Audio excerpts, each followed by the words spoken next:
बयनिसिमबो गोजोन मोनाबिलि लोगोफोर नोंथांमोना दासिमहालागै नैबे थामनेल आरो टाइटेल नुनाय गोदान भिडिअखौ फुलै नायाखैब्ला नैबे भिडिअनि गेजेरजों नायनानै लानो हागोन। लोगोफोर नोंथांमोना नैबे आंनि बर' इउटुब चेनेलाव गोदानबा चेनेलखौ साबस्क्राइब खालामनानै होदो आरो भिडिअखौबो लाइक शेयार कमेन्ट खालामनानै गालांदो। आं बेफोरबायदिनो गोदान भिडिअफोरनि आपडेट लानानै फैबाय थायो। आंनि गोदान भिडिअनि फुल आपडेट मिथिनो थाखाय बयनिख्रुइबो सिगांसिन नायनो थाखाय चेनेलखौ साबस्क्राइब खालामदो आरो बेल आइकनखौल' क्लिक खालामनानै लाखिदो।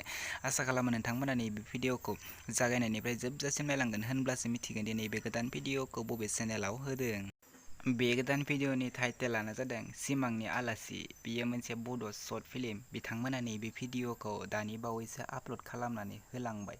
लोगोफोर आं बिथांमोननि इउटुब चेनेलखौ स्क्रिनाव बुंनानै होगोन, बेनिखायनो नैबे भिडिअखौ जोबजासिम नायलांग्रो।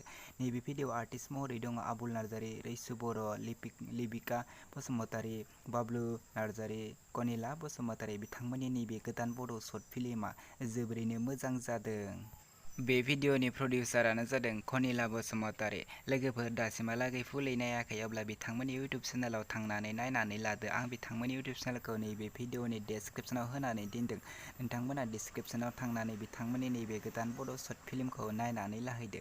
नैबे भिडिअनि राइटारानो जादों नयन मुसाहारि। भिडिअखौ फुल नायनो थाखाय नोंथांमोना नैबे स्क्रिनाव नुनाय केबि अफिसियेल इउटुब चेनेलाव थांनानै बिथांमोननि नैबे गोदान बड' शर्ट फिल्मखौ नायनानै लाहैनो हागोन। दासिमहालागै बे चेनेलखौ साबस्क्राइब खालामाखै अब्ला बिथांमोननि इउटुब चेनेलखौ साबस्क्राइब खालामनानै हो, जेन बिथांमोना बेफोरबायदि गोदान भिडिअफोरखौ थाब लानानै फैनो हानाय बायदि। लोगोफोर नोंथांमोना नैबे भिडिअखौ लाइक शेयार कमेन्ट खालामनानै होदो।